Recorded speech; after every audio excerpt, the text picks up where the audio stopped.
Hi everyone, in today's tutorial I'll show you how to create a glitch effect in Photoshop. Let's get cracking.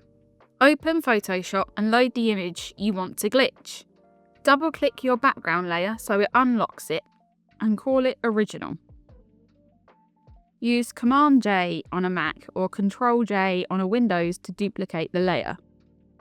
Next, we'll create the jagged photo distortion that looks as if the image is out of place. Select the rectangular marquee tool and create a skinny section on the duplicated layer. Press V on your keyboard to switch over to the Move tool. Holding Shift, click and drag the selection you've made to the right or to the left.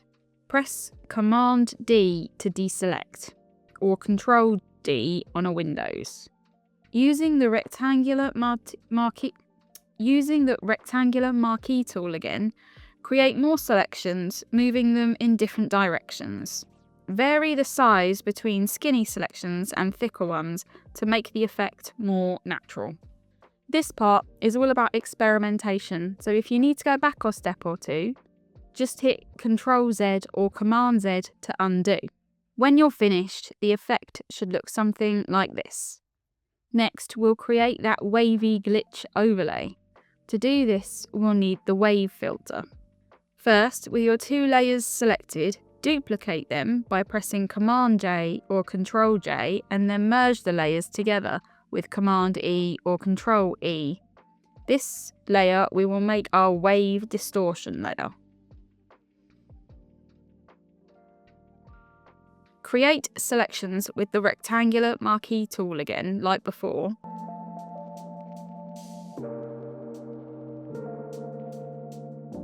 Now go to Filter, Distort, Wave, adjusting the settings to create a wave effect on the inside of the selections.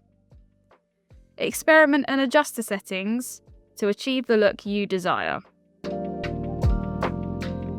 Continue this process of making selections and applying the wave filter. You'll need to change the settings each time to vary the effect on the photo.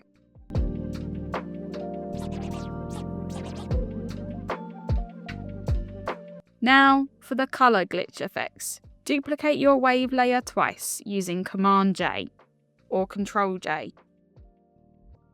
Rename these layers Red Channel and Blue Channel.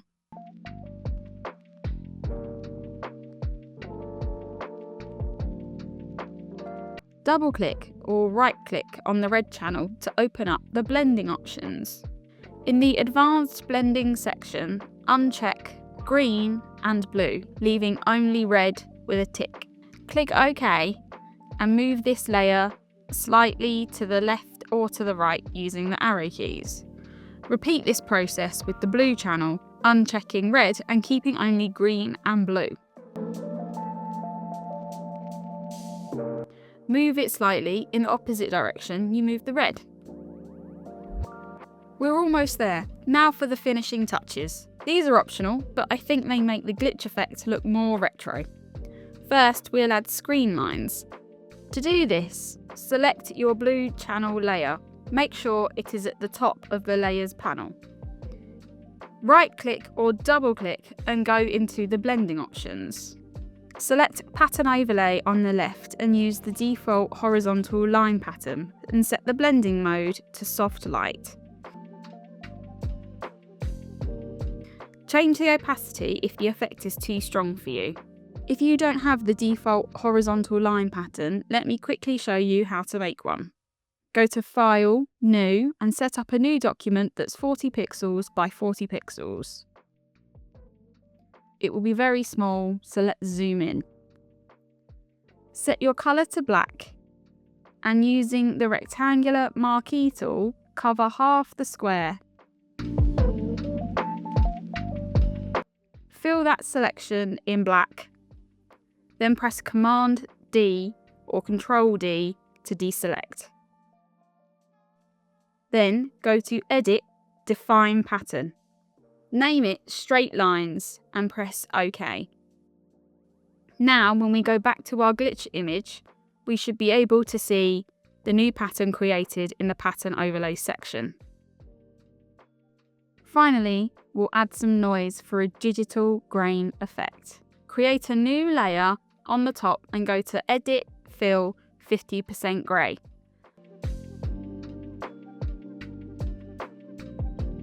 Then go to Filter, Noise, Add Noise. Adjust the intensity to suit your image. Set the layer's blend mode to overlay, and if it looks a bit strong, you can lower the opacity. And that's it. Congratulations, you've just finished an awesome glitch effect in Photoshop.